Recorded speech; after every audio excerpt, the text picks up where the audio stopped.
preparation, in the putting film together, if at all, or just now? Well, as a founding leader of Global Zero, a very proud founding leader of Global Zero, we've been focusing on this issue for the last several years. And Global Zero, as you mentioned, is a partner with participant media in the in Countdown to Zero. And I have played a very, very, very modest, perhaps advisory role in this film, perhaps bringing a global perspective and one that is concerned about the importance of the film. As Dr. Brundtland said about Inconvenient Truth, I believe that this film needs to be seen throughout the world.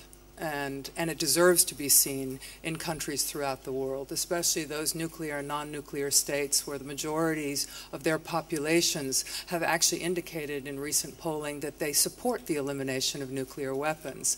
But it's galvanizing that support, providing the information and the education experience, if you will, that this film can do, as Inconvenient Truth did, that will help those populations mobilize through the various networks that Jeff mentioned to pressure political leaders or support political leaders who themselves believe in the importance of the elimination of nuclear weapons but need their constituents to help them to make those often very difficult policy decisions or changes of policy.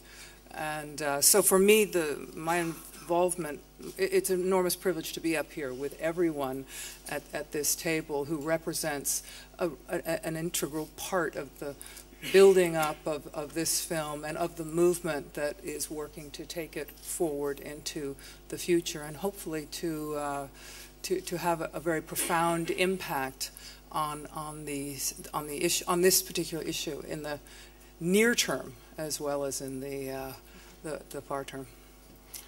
I'm sorry to continue a little bit with you, Your Majesty, but we probably assume that there are countries that will not show this film nor even want to discuss the matter.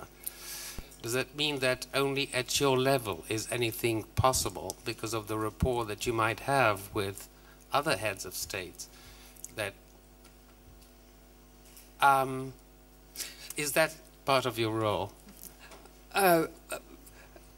I play whatever role I feel that I can play that will advance our common objectives, as I said, that are shared by millions of people around the world and by world leaders as well. There are 8 nuclear weapons-free zones in the world already today, and there are a number of countries that have had nuclear weapons programs that have canceled those programs over the last decades. And so there are precedents. The U.S. and Russia have made reductions in their arsenals and now are making very serious commitments to those. But as Jeff said, we're using every means at our disposal.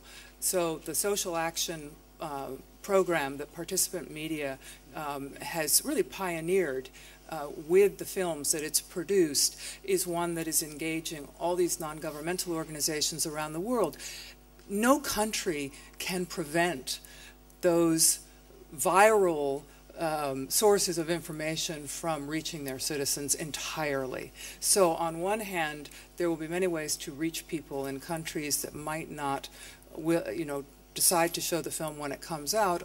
On the other hand, part of Global Zero's action plan, which has been put together by a commission of leading military, political, and other experts from around the world, that action plan is premised on the fact that if the United States and Russia continue their commitment to reductions in their arsenals, the other nuclear states then must come on board and freeze their stockpiles and commit to the elimination of nuclear weapons. And then all the remaining states must also be brought on board. You begin to develop a consensus with a plan that ensures phased and verified and very realistic and pragmatic steps towards zero that you will begin to isolate in the international community anyone who will not come on board. There will be no exceptions. No one will be able to say, well, if you have weapons, why can't we have weapons? The film illustrates this beautifully. It brings the voices of people from around the world, from Russia, the United States, from Pakistan, from Iran, and elsewhere. And it helps to explain why people think the way they do, why they've made the choices they have, and it also helps to explain that there is only one choice for all of us now, and that is Global Zero.